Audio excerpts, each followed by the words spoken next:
তুমি সামনের চুল কাটো না কেন? আবু মাহাজুরা বলে, আমি হাঁটু গেড়ে পেয়ারা নবীর সামনে বসেছিলাম, আমার এই মাথার চুলের মধ্যে মুবারক হাত লাগিয়ে বিশ্বনবী নিজে আমাকে আজানের প্রতিটা বাক্য শিক্ষা দিয়েছেন। বিশ্বনবীর মোবারক হাত, পবিত্র হাত আমার মাথার চুলের যেই জায়গায় লেগেছে, আমি চাই ওই চুলগুলা নিয়ে আমি আমার কবরের ভিতরে যাব। সাইয়েদনা আবু মাহজুরা রাদিয়াল্লাহু তাআলা আনহু ইন্তেকালের আগের পর্যন্ত মাথার সামনের চুলগুলা কাটে নাই।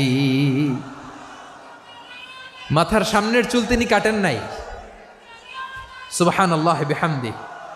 কেমন ভালোবাসতেন বিশ্বনবী সাহাবীদেরকে, সাহাবারা কেমন ভালোবাসতেন বিশ্বনবীকে। অষ্টম হিজরিতে হুনাইনের যুদ্ধে রাসূল সাল্লাল্লাহু আলাইহি ওয়াসাল্লাম ফিরে আসতেছেন মদিনায়। পথিমধ্যে বেলাল রাদিয়াল্লাহু তাআলা আনহু আজান দিচ্ছেন। কি দিচ্ছেন? তো পাশে ছিল